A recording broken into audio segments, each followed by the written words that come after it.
If anybody has followed the world of high-performance rugby over the past years, you have no doubt come across Stuart. He's very fit, he would certainly be familiar to you. He's worked throughout the coaching pathway from grassroots right the way through to the top job as head of England rugby at the RFU.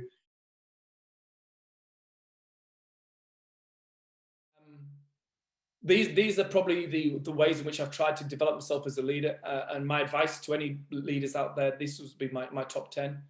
I think be yourself. I think you have to be a good communicator if you want to be a leader, and you might be an introvert, but you've got to find ways to speak with confidence and assertiveness in front of a group, and by all means, withdraw at the right time to regain your energy, but that switch has to be flicked. Create and align people to a cause. You've got to get the cause clear in your mind first of all.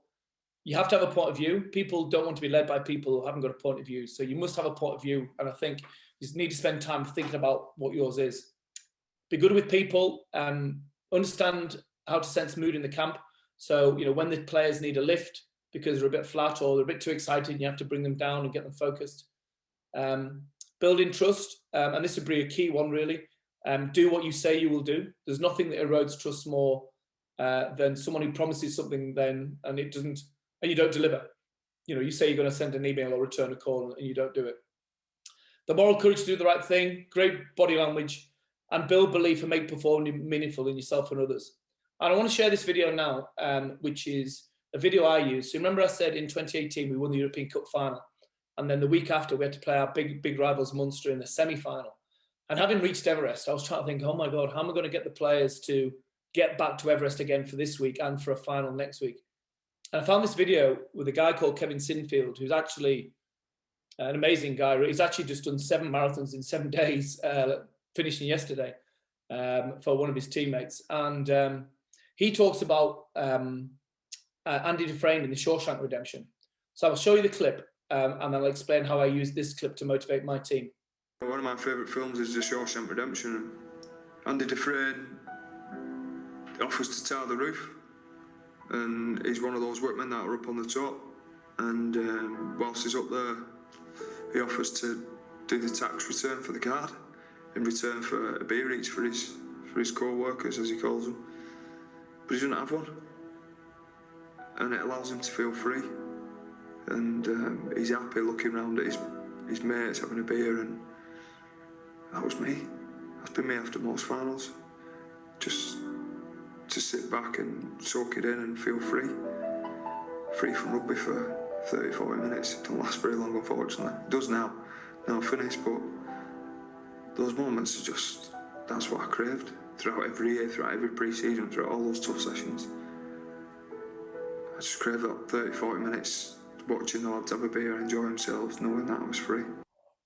And I can so resonate with what Kevin says there. And we had a player that was leaving that year called Issa Nasiwa, and I wanted to build the final push around him, wanting to let him feel free so he could retire, go back to New Zealand with his family, knowing he'd finished his final game at Leinster with a win. And, amazingly, that's the way it played out. We won. We were in the Intercontinental Hotel. There was an Irish band playing, and I saw Issa on the sideline, outside the hotel, without a beer, just watching everyone. And that's what coaching means to me, giving people those moments. And I know what it means, like, when you're in that change room, that feeling that you get when you put a good week together and you've had a great win. What have I learned? I guess my top tips here would be get the balance right in your role. I can do leadership, coaching and managerial roles, but what really gets me out of bed is leadership and coaching. And I should, in hindsight with England, have delegated some more of the managerial responsibility, which have freed me up to lead and coach more. So decide where your strengths are and make sure you try and fit your role to suit your skill set.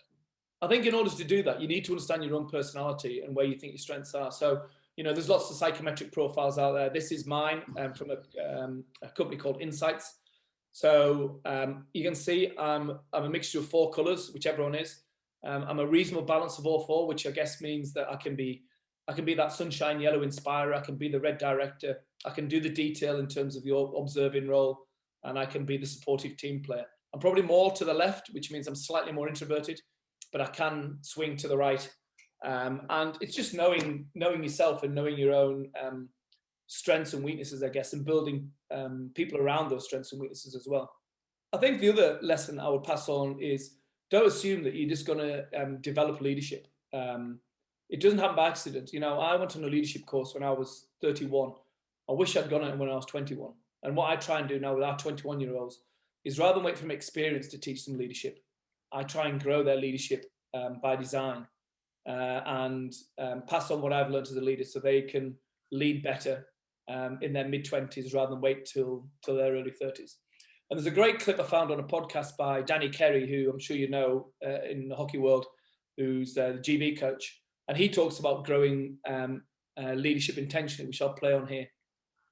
How much space are you creating for people to lead in? So you as the coach might always be stepping into that space and filling that leadership space. So how can you then expect people on the pitch to lead?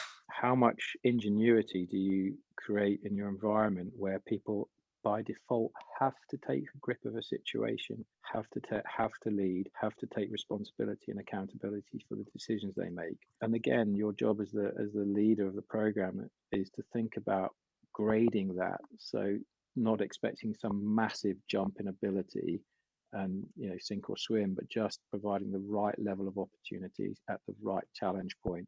So really, really good description there of, I think, how he tries to grow leaders in his team. So the final couple of points. So understanding the performance clocks. The performance clock is, if you imagine the life cycle of your team as a clock face, a team on the rise, you know, a young team playing well, getting confident, 8 o'clock, 9 o'clock, 10 o'clock. A team at its peak is 12 o'clock. A team at its lowest point is 6 o'clock.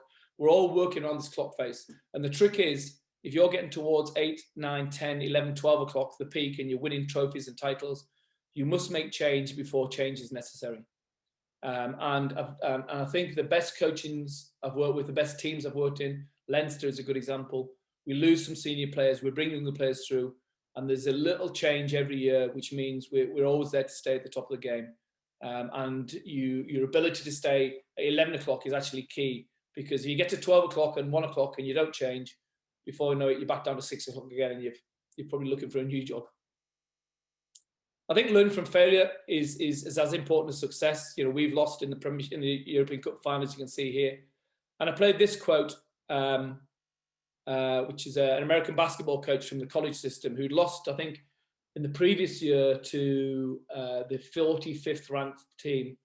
And the following year, they went on to win. I'm sure you might know him, but I'll play the clip anyway. Strange way, it was a painful gift because it made us draw near to what really mattered. You know, on the court, it's the closest we've been. Off the court, the things that matter, because everybody comes at you in different ways, and it kind of forces you to know what you're about. But these guys, we talked about it. It's a quote from a TED Talk we gave along, showed them to them. If it's a saying about adversity, if you learn to use it right, it'll buy you a ticket to a place you couldn't have gone any other way. And all we went through prepared us for this game, this setting.